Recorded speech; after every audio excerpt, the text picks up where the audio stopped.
Welcome, everyone, to Ladder Daily Digest. We honor creators, and we've had Kerry shirts on before where we've talked about his story, but we held back some questions we had for him, and we thought we would do one of those Ask Me Anything type of a show.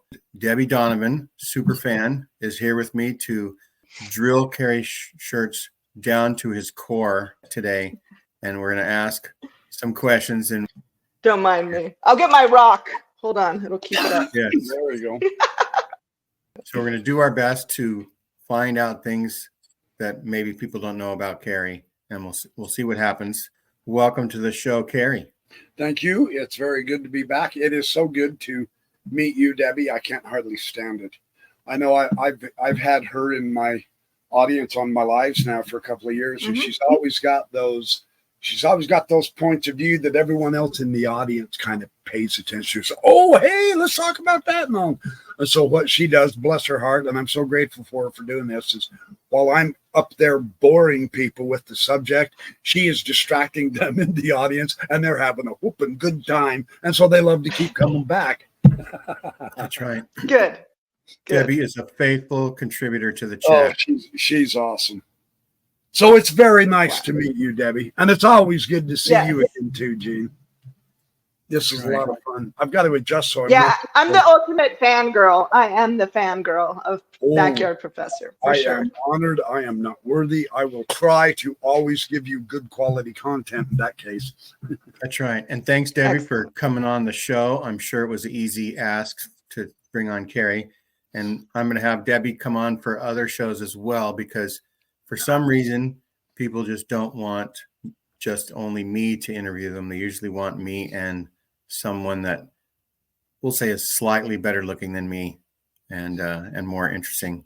But anyhow, thanks a lot, Debbie. You're welcome. Okay, so Debbie was tasked with coming up with some questions, and we'll let Debbie start. And I'm just going to go as we think about it. We've invited people to put in suggestions for questions, and I don't know where they did. I didn't see any in my email, so we're just gonna go with what we have. Okay. Well, I think the first thing that people may not know about you, because I don't know about this, is you were a massive Mormon apologist, like a very huge scholar as far as when you were a believing Mormon, correct? Well, self-proclaimed. Yeah, self-proclaimed. Yes, self-proclaimed. Yeah, yes and no. Yeah, but yeah, I did. Yeah. I did lean toward the scholarly side of things more than not. And this was as a TBM. I had essentially had my fill completely with the Sunday school blahs and the typical let's regurgitate the lessons. For whatever reason, I was capable enough, even in my early teenage years, to recognize. See, you go through at least the boys, they go through the deacon, the teachers, and the priests. By the time you get to the priest, you're age 16, right? Because deacon is 12 to 14, teacher 14. So by the time you got to 16, they do add some information. Okay, this is the sacrament prayer that we're going to ask you to be reading when you bless the sacrament. It's here in the Book of Mormon, so read it here also. If you lose the card, you can use your scripture. That's allowed, type thing. Right. So yeah. So we did get expanded material, but the lessons were it was the same old stuff, essentially. But still, it was what the girls weren't getting. So we were special. We got extra lessons that the girls didn't that's get. what they wanted us to think. All right, because anyway, we were in the boys' club. You didn't get wreath making 101, so I'm sorry. Oh, we failed, dude. We're behind the times, Gene. So what must have happened for you, Kerry, is you sensed that we were getting sort of the same lessons over and over again, and there were a few things that were like tidbits of wisdom. But you wanted to learn more. What was the first thing that you did, maybe a deeper dive? And how many times had you read the Book of Mormon by the time you graduated high school? I think twice. Each one of for each year in each of the because you start in ninth grade, the freshman, and then you go to the sophomore, junior, or however. Right. I read the Book of So Mormon. each year you read one of the standard works that you're studying, right? And so, and I did that. And then I think on my senior year, we were in the Doctrine and Covenants. But because I was getting ready to go on a mission, my senior year, I kind of doubled up and I read the Doctrine and Covenants and the book. And just to show you what an absolute bore I was, but I personally enjoyed it. And I sincerely, I heard later from her, later in life, my girlfriend that I had at the time in high school, we would sit down and read in the Book of Mormon together, right? As a date. That's how exciting and cool I was. But she actually really enjoyed it too. So I doubled up and I got the Book of Mormon read for a second time before my missions. And then I read it once a month, every month for 24 months on my mission. There you go. So, but to answer Debbie's question in a short manner, yes, I always have liked to go on the, I was told for years, leave the mysteries alone and all. And I said, well, why leave them alone? A mystery is to be solved. I read the kids' version of Sherlock Holmes and stuff like that. How he solved the mystery of the murder. And I loved the game Clue. You pick, you try to put stuff together and, oh, no. It was Sister Gray with the candlestick in the celestial room in the temple, stuff like that. Encyclopedia Brown, the Hardy Boys. Yes. Yeah. So, I always have liked the scholarly stuff, and I guess it made me natural to be an apologist after my mission. So, how did you finally, was it the history? Like, how did you go from a Mormon, I would say very smart as far as the doctrine, to then the other side of it where you're now the free thinking backyard professor, That's, that's actually an ongoing process. I'm still kind of doing that. It's kind of interesting. And here's why. I've noticed something interesting over the course of the last, say, 30 years. I'll say 30 years for my apologetics. I'm probably adding too many years at that point, but I was always a defender. I was always a believer and a defender. So where does the formal apologetic start from? I mean, on my mission, I went to Missouri. I went to St. Louis, the show me state. Yeah. So I would count my mission as 2 years of apologetics, defending the church in Missouri, and I get sure. That's a little nuanced. It's not really apologetic, but in a way it is, because, and my mission president was aware of this.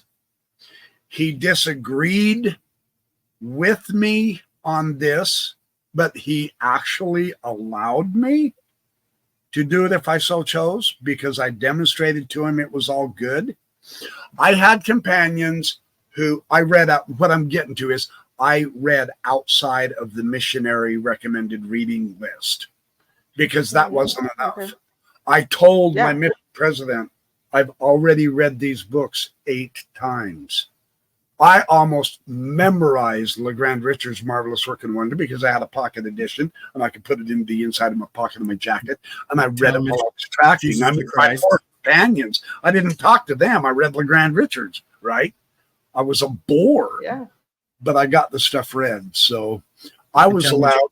I say allowed. I shouldn't say allowed, because he did castigate me at the end of my mission. And he said, that's why I didn't make you his own leader. And technically, I think you failed your mission, because you deliberately chose to break the rule, even though it was reading church-approved literature. It was not missionary-approved literature. And so that's why I never called you his own leader or an assistant. He said I would have too, but he said you were deliberately breaking the rule, and so you weren't worthy. Something to that effect. I go, yeah. You wouldn't have been a good example for the other people as his own leader. And yet the missionaries loved me, because whenever they had a doctrinal question, they asked me, right? They never asked the assistant. They didn't know diddly spit. One thing about Missouri is that there's not only other Christian sects, but the reorganized church is pretty big. So you could knock on a door of a reorganite. Yes, and maybe get it. I think a couple of times we did. I don't recall anything really memorable that happened, but we were able to go spend a week up in Nauvoo, and that was quite fun. I mean, genuinely, that was fun. Those had to have been hard days, tough days. I personally wouldn't have wanted to live then. I mean, even if it's just 200 years ago. But Nauvoo, the whole countryside, the way they did it, it really is beautiful and elegant. It would be a great place to live if the damn Mormons were. Did I say that? Sorry. Right. And Nauvoo, by the time you went there in what, like 1980 or 79? 1980. Oh, my family went there in 1972, and they were reconstructing some of the sites, some of the homes and things. They were still doing it when I got there. They still were doing it, but it would have been built up a little bit more for you then. Yes. But I remember they were talking about we're in, let's see, not George Q. Cannon, who was Brigham Young's prophet. He would say, "Oh, this guy, brother, so and so." Heber C. Kimball? Yes, Heber C. Kimball. So we were in Heber C. Kimball's house, and the missionaries just got through telling us this is exactly like Heber C. Kimball's home was when he lived here. And then a phone rang in like the kitchen, and he goes, "And there's Heber's phone right now," without skipping a beat. Do they still believe Adam and Eve, or Adam, or what is it? Oh, yeah. The Garden of Eden Diamond. is in Missouri. Yeah, is in Missouri. Do they still preach that Mormon mainstream? Or they kind of walked away from that a little bit? You know, that's a great question, Deb. I don't know. I mean, I think it's still on the books, so to speak, if I was to postulate. I just saw a brand new YouTube out a week ago, and I haven't watched it totally because it really is kind of the Sunday school variety type, but they're talking about the return to Missouri is already occurring. It's just not occurring in the way we thought it would. So I think they do have that still on the agenda. And I'm going to do a BYP response to that video. That's why I do want to watch it, because that to me is very intriguing. I'm wondering, how are you interpreting that? Because I know how it was taught to us, and I think I remember enough that the way he's saying it's happening is not the way it was supposed to. But then, you know, didn't Joseph Smith like either map out or predict 100 temples? 100 temples around in the Missouri area. Really? That's what I heard someone say, and I never heard that before. I don't think I have. That's a lot of temples. So it could be that somebody wrote that in their journal, and we don't have very much other information about it.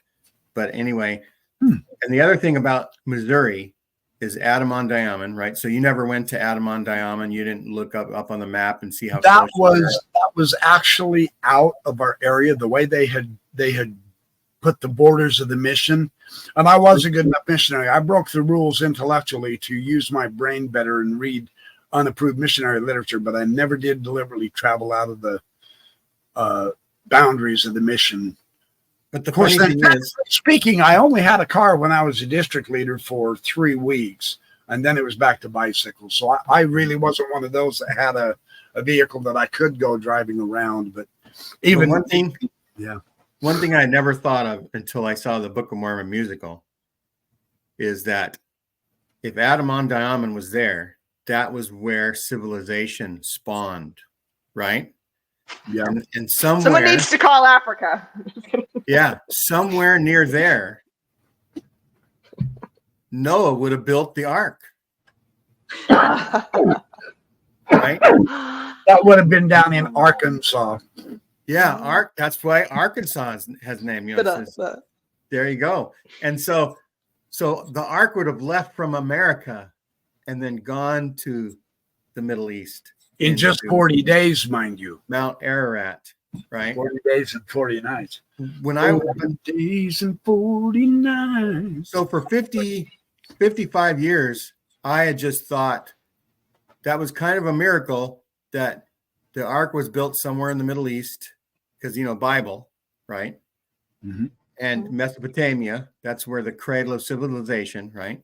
Mm-hmm. So why would I think it's somewhere else? Because in school I was learning that's where the first writing was, right? In Mesopotamia, all that stuff, right? That the ark was built there, and then the rains came, and then it landed near there on some familiar mountain, Mount Ararat, right? Mm-hmm. And then from there, they created the Jewish traditions, right? Yeah. But it wasn't until the Book of Mormon musical that they said, and something about Missouri is where it all Yeah, it that all whole started. setup, the whole setup is so odd. How Joseph Smith was able to indicate or say or teach that, Adam built this altar here.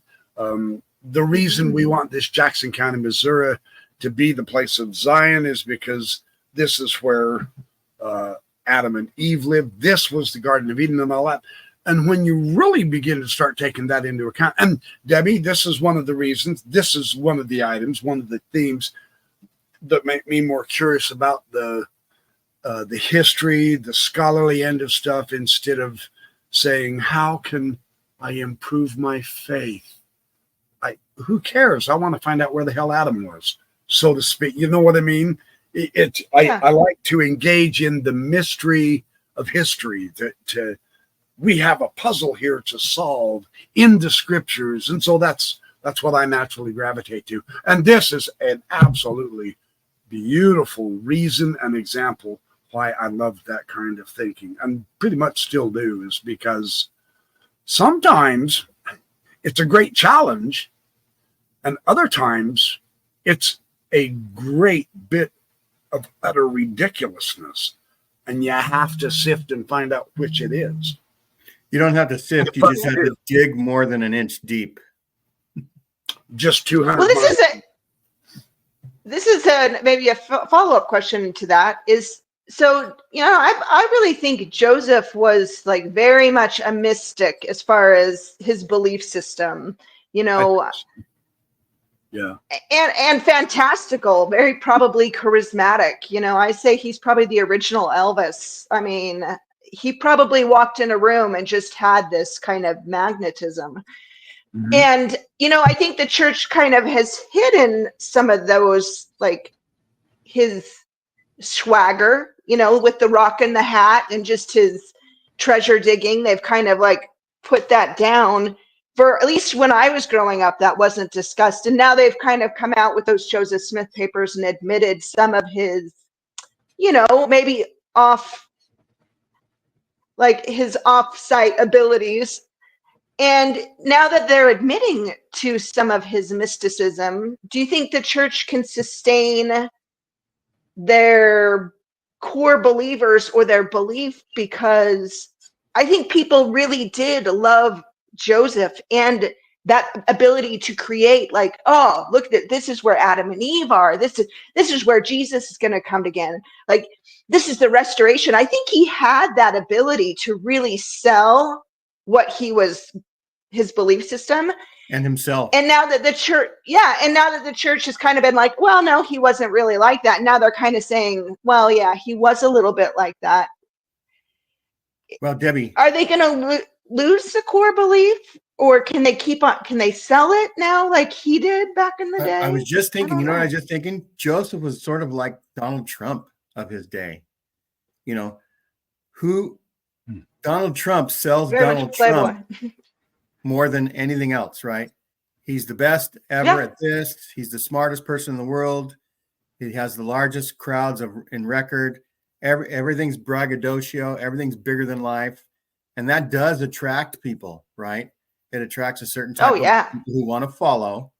And so that's what somebody says, like, it's the followers that need a leader, and they almost force the leader to be more and more braggadocio, more charismatic, and they drive that person to be somebody. So, like,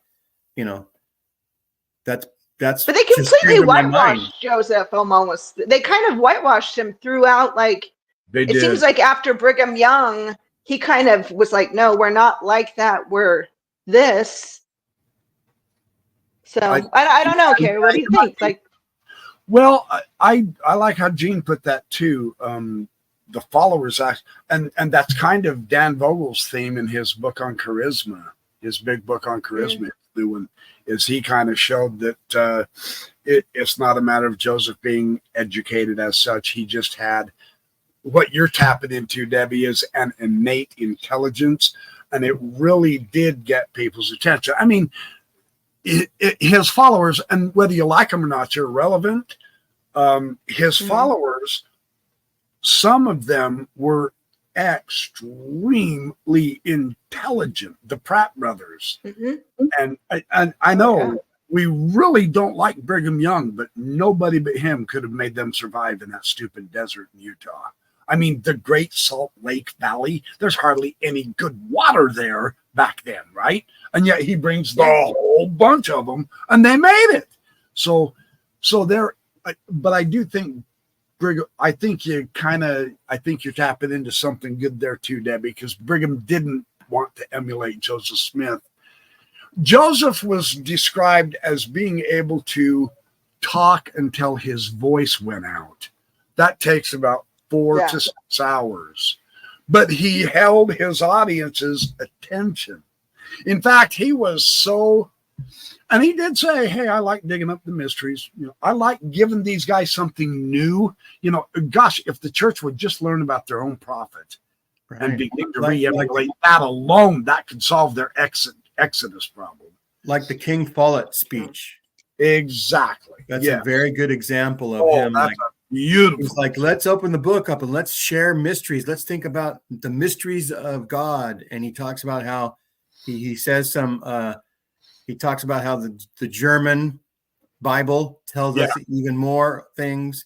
And when did you first read the King Follett discourse? I was actually in my junior year because of my seminary teacher. That was he actually, believe it or not, as a seminary teacher, I mean, come on, give the guy kudos. He actually brought it up, and he kind of somewhat described. He didn't get into all the details and all, but for a seminary teacher in 1977 to bring up the King Follett discourse to the kids when I'd never heard of it before, and then of course, you know, you get back to church with your friends, and we had a particular ward. It was a weird ward.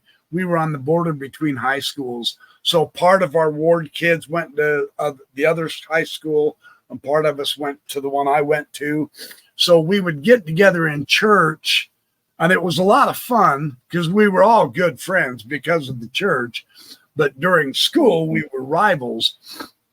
But we would get together and compare notes and all. And nobody in Sunday school, even before my mission, ever brought up the King Follett discourse. Nobody had any idea what I was talking about except one of the teachers, and that was the one who said, well, we don't talk about the mysteries. And I'm, you know, what I'm thinking about is in that, you know, Joseph Smith brings out, you know, Hebrew words, and he talks about how the German Bible will say things that, you know, you can learn more from it. And in a way, and he was doing that as a signal to, I say signal, it's not a conspiracy, but as a way to, Niebuhr was in the audience. Is it Alexander Niebuhr? The gentleman, a very, very important, he was Hugh Nibley's great grandfather. Wow. And he was the German Jew. He was the Jew that Joseph Smith was bouncing ideas off after he learned Hebrew from Saxus. And he was trying to figure out, what does this word Elohim mean? Is it always in the plural, etc.? Well, Saxus wasn't having it, but Niebuhr was a recent convert, and he was Jewish, and so Joseph Smith had someone to talk to. But he was a German Jew, so he knew the Hebrew and the Hebrew. So it was kind of a fun little tie-in, but I do believe that's why Joseph Smith brought out the German Bible. So you think he was trying to impress that guy? So he was trying to include him to make it, because he was a recent convert from a completely foreign country, and he's over here in Nauvoo, America. You know, and one thing that Joseph was good at is spotting talent and the people who are interested, and especially when their last name was Bennett. He would bring people in and give them assignments, give them leadership positions really early, right? And that was a flaw. Sidney Rigdon. So it's a flaw and it's a curse and a blessing. right? All right, I'll grant that. Yeah. Because coaxing the egos of somebody else, he's able to be like Donald Trump and be inclusive at the same time, right? And on one hand, that helps build the church up. On the other hand, he has to excommunicate them once they think later on that they're all that. Isn't it interesting that once you start getting he saved the church by sending the missionaries overseas, Kimball and Young and those guys, when they went to Britain, you remember, and they just baptized tens of thousands, and they just came over in boatloads, literally, not even symbolically. So in a way that saved the church. However, what it did is it began because I mean, this would probably happen today. I mean, look at Nemo the Mormon being excommunicated now. The Brits don't think like the Americans, right? So by bringing those people over here, it began a rotating door of conversions and excommunications, even of his very closest friends, I think. But in a way, see, on the one hand, Joseph said, give me the liberty, give me the right to think as I want.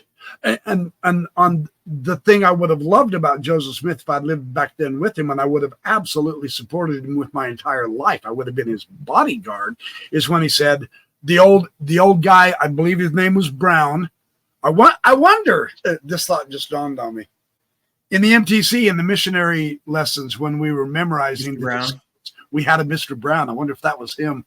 Anyway, he castigated the quorum of the 12 and the 70 in the church because this gentleman had an interpretation of the beasts in the book of Revelation. And Joseph stood up and opposed the church's opposition to this gentleman. And he said, don't you dare shackle me with creeds. Don't you even pretend you're going to stop me from thinking and understanding and believing the scripture in my own way, not my house, no way, no how, knock it off. You're not kicking him out.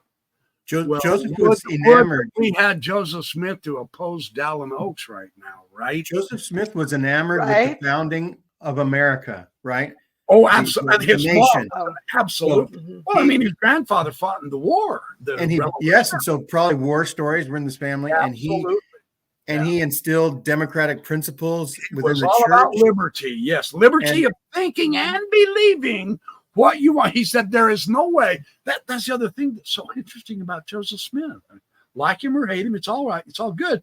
But the man defended. This is where Mormonism has taken off a right turn and they're running off the track. He really, truly, I mean, physically defended the right of people to have a belief, even if it disagreed with his. That's right. Yeah. And you got. But I think the early church was so much more charismatic than it is today. Like right. I can't imagine being back in that time with these kind of intellectual powerhouses talking or creating this kind of belief in almost like a utopia of what America should be, what people should be, what we could be. You know, that's kind of inspiring in itself. So I can see why people were absolutely drawn to Joseph and that kind of freedom of thought, for sure. So in a way, I was bringing up the King Follett discourse because when Joseph Smith starts talking, using all the Hebrew words and defines them and talks about them, in a way, Kerry Shirts is charismatic. And Kerry Shirts reminds me of Joseph Smith. And Kerry Shirts, the backyard professor, brings up definitions of ancient words, right? Kerry Shirts. That's right. The 21st century. Kerry's way more interesting than anyone in the 12 right now. I will say that. In fact, that's what they totally lack is charisma. I'm surprised because you would think you would want charismatic leaders. And usually that's what you see successful in any other religion, as far as the mega religions, is these charismatic guys who can get up and preach and inspire. And when I watch conference, especially in the last 15 forever, it's like this droning monotone, and it came to pass. You know, And all the inspiration nowadays is like made up faithful stories. And one thing about Kerry Shirts and the Backyard Professor is Kerry brings back the school in Sunday school. Kerry wants people to learn. Thank you. That you honor me greatly, and I do appreciate that. That means a lot to me. Thank you. That's very nice of you to say. I'm unworthy of it, but I'm going to try to be worthy of it. So yeah, no, I like the idea of let's explore, let's learn. We're not going to all agree. I mean, look, even all of us Exmos don't all agree. I know I'm letting the cat out of the bag, but we actually have fights over doctrine too. It's all good. It doesn't matter. We're in the process of trying to, how do you put this, rough and tumble forward instead of just stagnating with the same stuff. That bores us, right? Even myself. Our minds are better. But I'll tell you what, Deb, the reason you've hit the nail on the head once again, and I don't accept everything the man said. I really don't. But I was an ardent student of Hugh Nibley, and I watched the recording of his commencement address to BYU, 1984, 1982. I can't remember which. Is this Beware one? Well, the one where he said it was the fatal shift from leaders to managers. Yes, beware of the management leadership. Something like that. He was telling, this is so interesting because I can't remember who. This is going to come across as gossip or third-hand information because it genuinely is, and I get it. It's okay. You don't have to believe a damn thing I say right now, but this is what happened to me. Was it John Twetness? I can't, and I know, I get it. It's convenient. He's dead. We can't check with him. I would love it if we could. Someone told me I was real good friends with John Twetness. It might have been Matt Roper. I don't know. Someone told me that Hugh Nibley gave that discussion the shift from leaders to managers. He gave it as a commencement address because he understood the students would not comprehend what he was talking about for the most part. It wasn't for the students. It was his way of trying to help the Mormon leaders out of the muck because they were sinking and stuck in mediocrity. And it offended him. And so he said, okay, they want me to do a commencement speech. I'm going to do it on leaders versus managers. Now, my challenge to your audience, sincerely, if I believe this is available online, I'll check and see. I just looked it up. Oh, thank you. I've got it. Would you leave a link on there? In the description, there'll be a link. I'll challenge you guys, you too. I will do this also. I'm not going to give you an assignment if I don't fulfill it. I have read this talk 30 times, and it never gets old. It's like right scripture. Now, 2024, it is needed more than it was when it was given in 1980. Does it say when it was given, Gene? Was it 84, 83, 82? Was I kind of close? I'm sure that was I can't remember. But anyway. August 19th, 1983. Oh, 1983. Okay. I knew that was the right. So I was just coming off of my honeymoon. Well, it had been no later. This talk. No wonder that talk was a fog. One of the most important talks that Mormonism needs right now. And they won't, they'll completely ignore it. And the reason, and I know this is my speculation, and I've noticed lately on my channel, I've been picking up the BYP Respond stuff, and they're getting a few more views, but I've noticed several of the Mormons are starting to comment, and they really don't like what I'm saying. They are calling me all kinds of names now, and they are attacking me personally, and that means I'm doing something right. I'm okay with that. Right. It's good, because it's not about me, it's about the church leadership, as far as I'm concerned. And so if I can get them riled up and say, you are a damned liar, etc., then we can have a discussion. Because that's how they're defending the brethren. You can't challenge the brethren, but I do. Yeah. Because the truth is, you can challenge the brethren, especially when they become managers instead of leaders. And it's what And we're Jesus was free. doing. It's Pardon? what Jesus was doing. He was challenging the religious leaders of the day. That was his whole thing. Good point. Yes, So sir. there you go. I've compared you now to Jesus and Joseph. Oh, no, don't go that Let's see what else I can do. Compare me Well, and to I think the one ahead. thing, and Kerry pointed this out in other podcasts he did, that like confirmation bias, where you're only supposed to study, and the church even is very Confirming. big on this, like only can read the sources that we give you, only keep yourself in this like tube or this bubble. And Yeah. it's basically become a church like in the modern era of, instead of like, I know, it's really like, I feel. So it's really become based on feelings and then confirming those feelings. And the one thing I'm curious about, because technology and information and podcasters and anyone can get on and challenge church or leadership or doctrine in a public forum, do you think the church is sustainable with that kind of like limited scope teaching as far as membership and keeping them like cattle? Because like Kerry said, like you're now being attacked because you question the status quo. You must be onto something. Yeah, that's a good question. My suspicion is there will always, you do get there will always be a core to the church. But you get some real new, brand new apostates. I'll call them apostates, exmos. They've been They're angry. I want to tear this church completely down. I want to destroy the church, and I'll do everything, just like on the other side, missionaries. You get your mission call. I'm going to go convert the state of Missouri.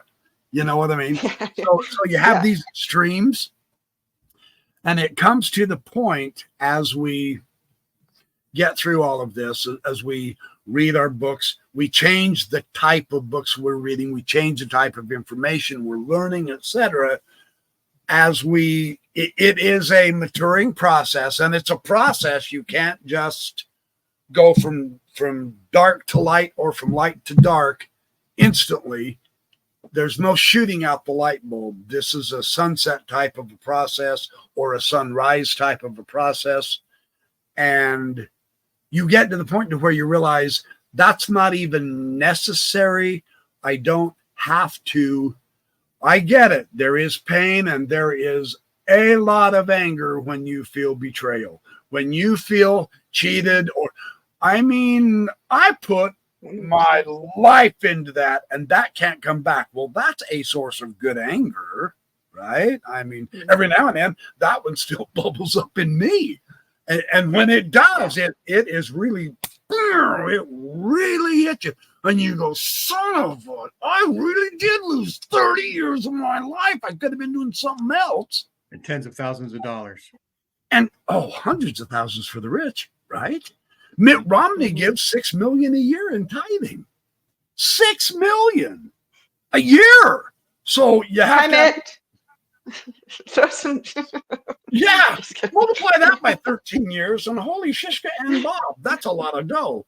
Yeah, and actually, this is what I'm going to say to Debbie is like it's not really sustainable. Their talking points, right, for the leaders. Yeah. But $150 billion in cash is going to make it sustainable anyway, right? You wouldn't even have to have a membership at this point. Every member could leave, and the corporation would still exist because of that stock portfolio. Well, the corporation thrives whether anyone's in it or not. Yeah, it is. Yeah. The corporation is actually financially absolutely self-sustainable. The core doctrines, they have a core doctrine. Now, I will share something with you. I'm reading this last Sunstone. I'm going to do a BYP on you. I apologize, I think. That's right. I ended up purchasing this text. I got a lot of really good You got so many good books. Yeah. You scored at Sunstone. I'm blessed that way. Having Kerry talk off screen is like having the Holy Ghost talk to you. Oh, Adam God. Ooh, understanding that's juicy. Adam God teachings. Now, here's the thing. Look at that symbol. Wow. Yeah, I know it. Right? Start. Is that by a That's TBM? good. Well, this is, yeah, and this is the 20. This has been out for a while, but you will want the 2023 revised edition, because further, the Adam God is one of those things that kind of come and then kind of go, kind of come and kind of go, and each time it comes back and there's a little bit more enthusiasm about it, more information is found. So the 2023 revised is the very most recent because of the upsurge. My suspicion is because in COVID, we were all just sitting around. We couldn't do anything else. And there were people who were researching it, and they discovered some things, and they tried to put it in this. This is every single source in existence who talked about Adam God, pro or con. This is the You should do a deep dive. For Look sure. how I'm not should, I will. In fact, Yeah, it's going to be you can meaty. be my co-host. But this thing is gigantic. It's 700 pages, and it's not. It is the. Here, let me show you. It's the Game of Thrones of doctrine. Doctrine. They give the full paragraph. They don't just give a line here or a line there. There we go. Thank you, Gene. They give the full paragraph of whoever is saying what, and then they reference it, like Joseph Smith and the teachings of the prophet Joseph Smith. Then they put the date. And then Joseph Smith, and then John Taylor in the Journal of Discourses, Charles W. Penrose, and that one is in the Journal of Discourses. This one is in the, I don't know what this abbreviation stands for, but it's one of the church instruction manuals. And this is in April 1842. There's Joseph. This is what's so interesting is the church can't hide this anymore. Like, look at these books that are coming out even. Like, exactly. The second class saints, this kind of stuff. It's like they can't like keep a lid on it, so to speak. Like, do you think that the church is in 5 years, is it going to grow or is it going to shrink? Good question, Deb. My suspicion is it probably still has. I think, and this is optimistic, I think through the course of my lifetime, it will continue having a growth. It's just going to be slower and slower and slower and slower until it finally just levels out. I don't think it'll ever disappear as such. It doesn't have to either. Any more than the community of Christ has to disappear. They're just not going to disappear. That's not how this works. Here's the catch. Here's the thing. The corporation of the church, their stock market portfolio having hundreds of billions and having 30 billion available to manipulate, that is a gigantic chunk. No one in the government, no one in the financial sector of this country wants that to disappear. That could be a major disaster for all of us. So the church has established itself as a filthy rich corporation, and we are advised to let it continue, and I'm all good for that. It's good. But don't tell me it's the true church and kingdom of God on earth. That's bullshit. But it has its value for our economy, for our well-being as a country. It can affect the world economy now. That's how huge it is. So it is now in our interest. Ironic, isn't it? It's in our interest to support Babylon. Zion has become Babylon, and you can't get rid of it. And I think just let them wallow in their wickedness. And what we need is another angel Moroni. It's the same pattern. It is the same pattern. The people muck up the church, and Jesus hasn't figured out a way to restore it correctly yet and keep it viable. So he's going to have to do it again because this one didn't get it right. So I According actually to the ideology. I would think about that as like all the dispensations, all the prophets in each dispensation were actually restoring stuff. Right? Exactly. Yeah. Well, that's how they. Like Abraham was restoring Adam, right? And Moses was restoring Abraham, and Jesus was restoring Moses. Now, Margaret has a different take on that split between Abraham and Moses. Sorry, I have to put that in there. Yeah, no. It's my new understanding of the I Old remember Testament. having that thought where the dispensations were, they're always it's like, talk about an ongoing restoration. Yep. And Joseph Smith thought he was, the man for the last dispensation. Well, you got to admit, come on, he got the number symbolism really kind of cool. It worked with the number 7, right? Yes. So in a way, you can see why they stick with this. But the number 8, if you study the mystical aspects of this, that's even better. Wow. I'm just saying, if you're losing hope, you're saying this church can't apostatize. It's my all. It's my everything. My whole soul rests on this church being true. I can't live through an apostasy. Yes, you can, because the number 8 really has some damn good stuff too. Just be patient, keep praying. Yeah, I sound like I'm a flipping missionary, don't I? There you That's go. crazy how that works. So okay, then, Kerry, do you have any predictions for conference? Because that's about to, knock on our door. It is, isn't it? I'm starting to see the going to come out and say anything? Hey, Debbie, let's tease that for a future, maybe next week. You and Kerry and I want to do one next week, and we'll do conference predictions. I hope I don't prophesy or predict anything with that Kerry happens. Everybody will want me to be on their show. So one of I predict coffee. One of my biggest solo interviews was with Peter Bleakley in the UK, and we did conference predictions, right? Yeah. So the Grit Vengers and Nemo would do his, try to be accurate, like how many temples would be announced, and he's trying to come really close. How many women speakers will there be? All these, they're trying to be really accurate with things. Peter and I's show was based on wild predictions. What would be let's cherry pick the very best things, like announcing ordaining women. Letting LGBTQ get married in the temple, honestly teaching what tithing is. It's only for the people that have means, right? So we were predicting these, what a perfect, predictions conference would look like. Yeah. And one thing I was saying that I'm predicting a day when conferences will be more like a series of TED Talks where people will actually learn. That'd be cool. Things. I hope so, because it sounds like AI is writing a lot of their stuff lately, and it's getting a little predictable. That very well could be. The one thing I will state, and then I'll make a prediction.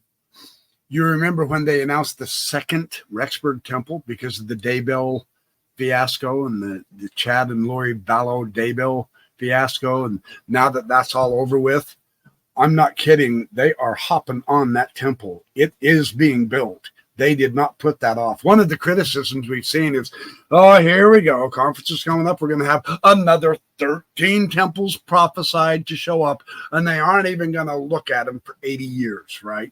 Nothing's being built.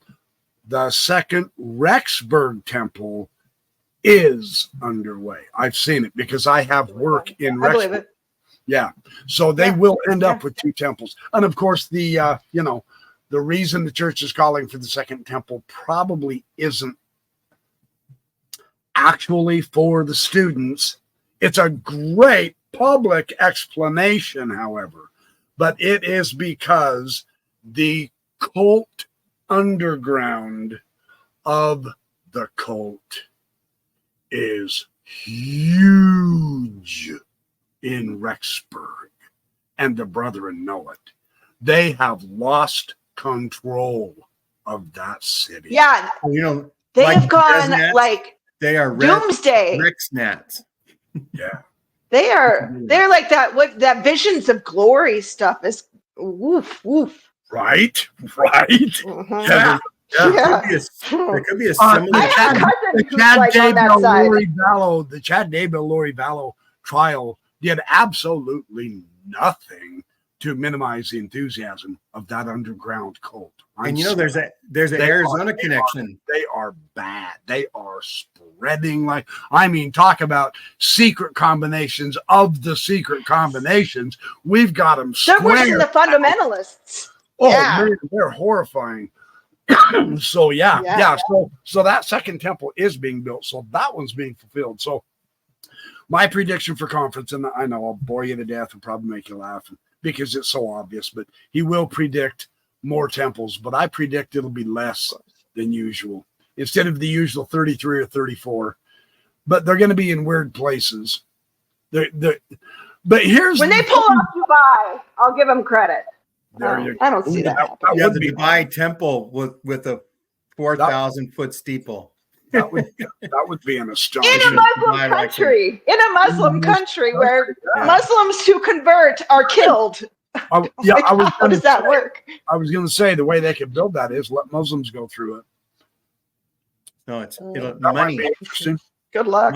Money will talk. I mean, they're not going to care what the endowment is anyway. They're Muslims, but at least let them go through the temple. That way, they wouldn't oppose it.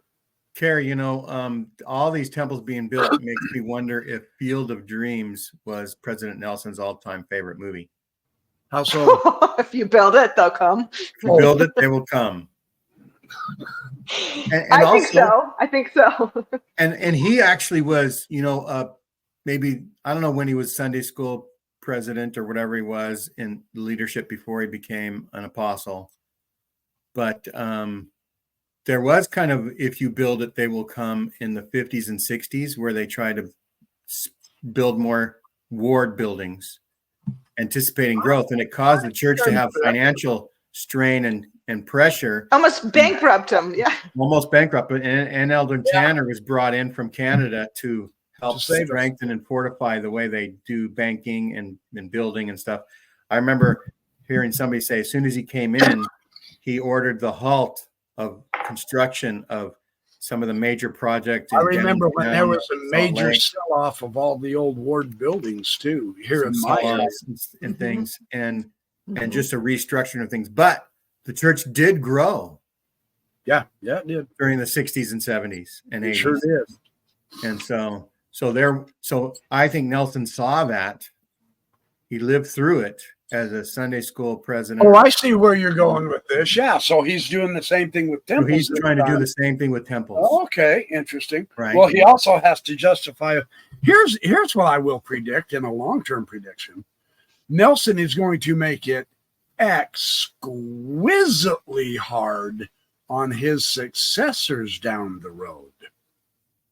If they keep this same idea, this same philosophical principle that we have to keep making more money and have to keep the kingdom solvent and viable and growing, so that we do have to have more buildings and all, the financial strain of maintaining all of those is going to catch someone in the future, and they are not going to be blessing Russell Nelson's holy name right now.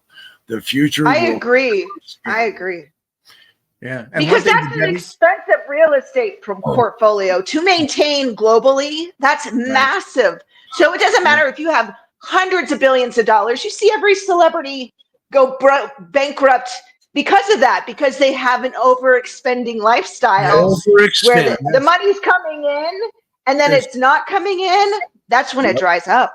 Lots of companies have shown that, where if you try to build franchises too fast or company stores too fast, it becomes overwhelming. You have to grow the infrastructure. Well, can you imagine the testimony? And this is all speculation on my part. I agree. In 100 years from now, if there is a complete dropout, bottom drops. Yeah. Can you imagine the testimony difficulties the people are going to have, because for the last 100, 130 or 40 years, they have been preaching and teaching and exulting and rejoicing and demonstrating the truth of the gospel of Jesus Christ through the Church of Jesus Christ of Latter-day Saints, that we used to call Mormonism, because of our biggest growth, We're the biggest, fastest growing church. We have the most temples of any other religion in the whole world. In 100 years from now, when all of that falls, and they have to, in order to remain viable, they have to turn around and begin selling off Their temples. What will The pride precedeth the fall. I'm just kidding. Yeah, right? but wait, you can't sell a house of the Lord, can you? And when they begin doing it by the dozens, then that will show, in my opinion, just speculation, is that this is not a religious spiritual exercise. It's all about finances and the economy. And actually, to Debbie's point, using their temples as a form of cash. I don't think that'd go over very well, personally. to Debbie's point and question about the growth of the church, I think if you, over the last 10 years, the church has grown slower than the global population. Much slower. So the global population might be growing at like a 1.5% annual rate, and the church's growth has been a 1.2% growth. And they've got, I haven't studied that in detail, but they've got sites that show all those statistics. Right. And they're good sites. Both Mormon and non-Mormon. Right. It feels like the big temple push is also a means to justify like how they spend their money, because they have that massive stock portfolio. They have to show that they're putting money towards something. And so of course they're going to put it towards themselves as far as developing their brand, which is really unfortunate, because you think like if you had that much money, what you could do to change the world. But who cares? People. Who cares? It's practical. I mean, I'm talking like a multi-billionaire. Yeah. Okay? I don't mean that from our point of view. But on the other hand, the reasons also, it makes beautiful sense economically and practically to emphasize and to invest in the temples, because that is a form based on the doctrine of tithing of reciprocal income. So they are going to emphasize the building that they make money from. That's right. So and that makes me think that, the current, individual salvation has been sort of like the message of the church for 200 years, right? We're going to save the individuals. And now I think the message going forward will be the salvation of the church. We're going to save the church, keep the church going. They're no longer, I don't know if you've noticed this. This just kind of began to dawn on me in the last couple of years, but the church is no longer on offense. It is not a missionary church anymore. It's not going out there presenting a positive message for the world to come to. It is hanging on a cliff edge, and it is on defense. Holy cow, how do we keep people from apostatizing? Right. You can tell the way they're talking. There's been a major shift. That's the beginning of no more growth. And the evidence of the shift is the emphasis on Jesus, right? And the emphasis on Jesus. Exactly. Whatever the church is not because they love and worship him. Whatever the church and the weird part is, come to Jesus, come to Christ, right? That's what they're emphasizing instead of come to Mormonism.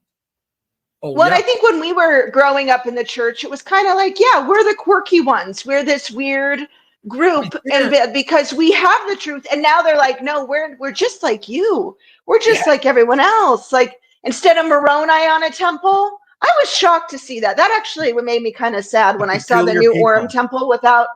We were that quirky, like unique, and now they're kind of like assimilating, where it's like I don't think you get to play both sides of the street, so to speak.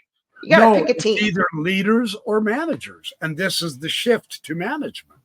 Sincerely, I'm gonna watch that one. I'm gonna watch it. That's a fun one to watch. That nibbly talk reminds me of Eisenhower when he said, "Beware of the government industrial complex," or whatever it was. The military industrial complex. Yeah, right. And we didn't, and now it's in charge.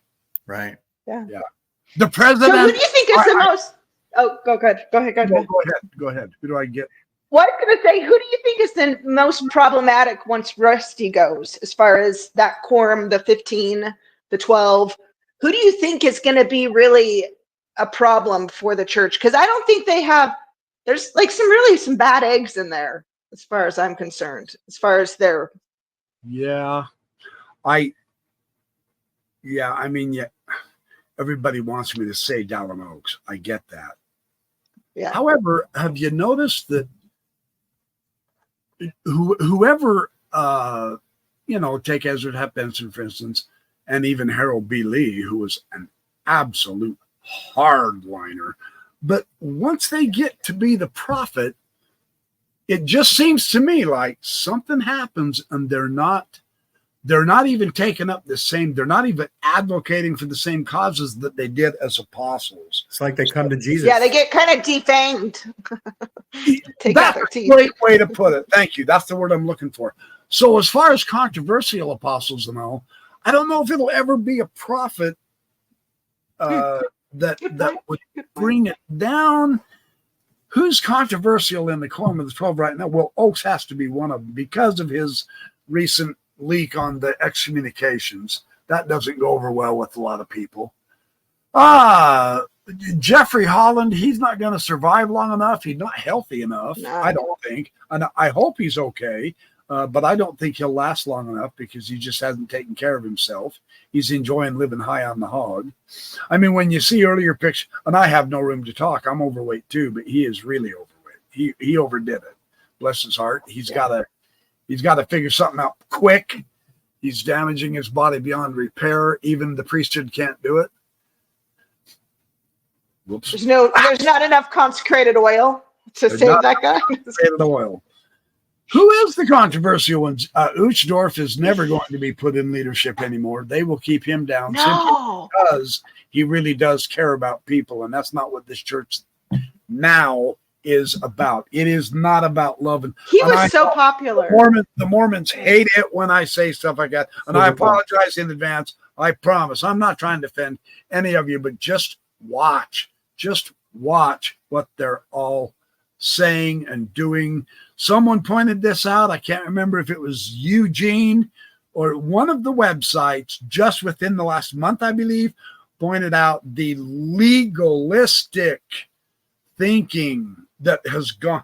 I mean, they are signing contracts with Nemo and making him sign legal contracts. He will not video record or secretly write anything about his.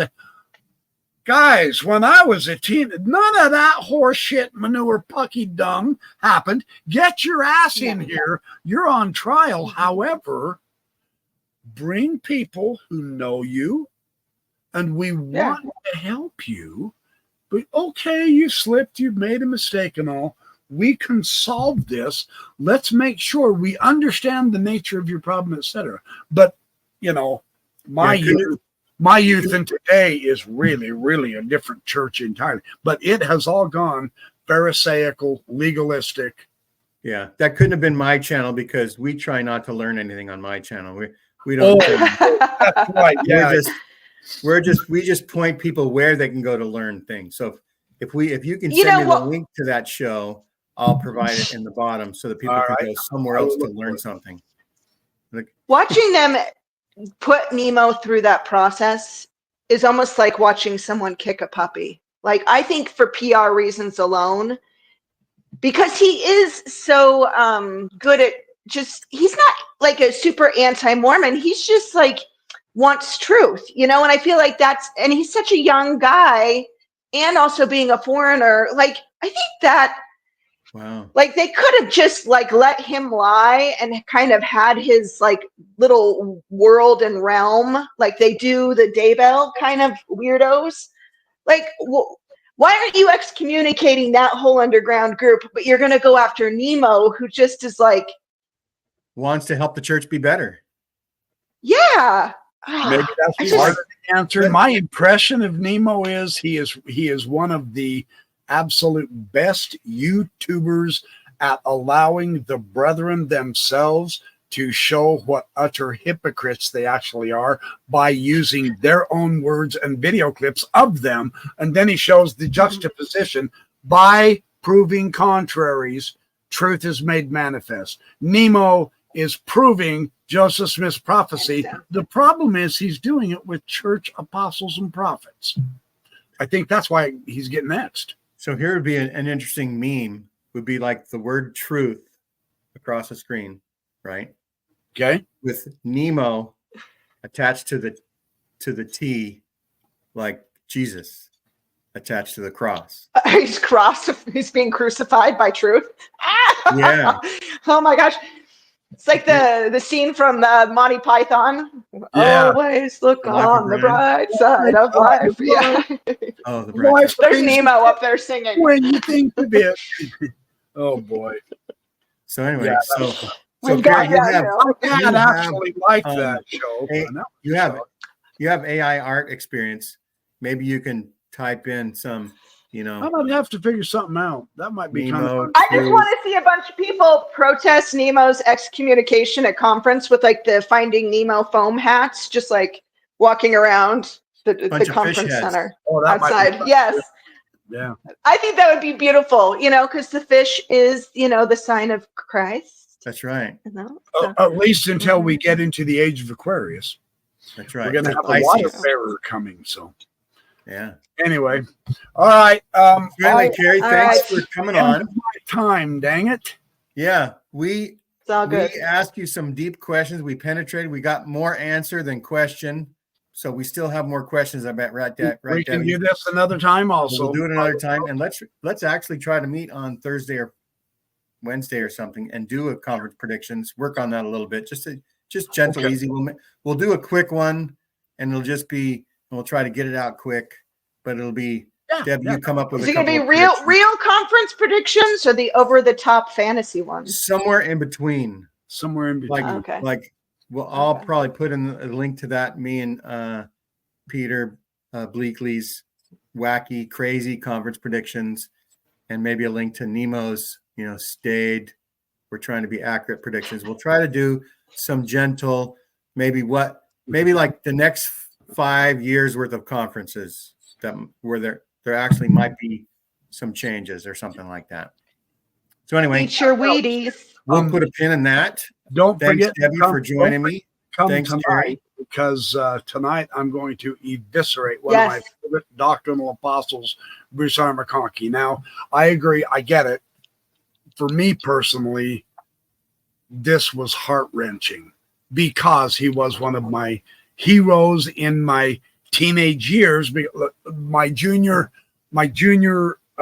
seminary teacher was the doctrinal guy, and he was really good at what he did and all. And he kind of helped me.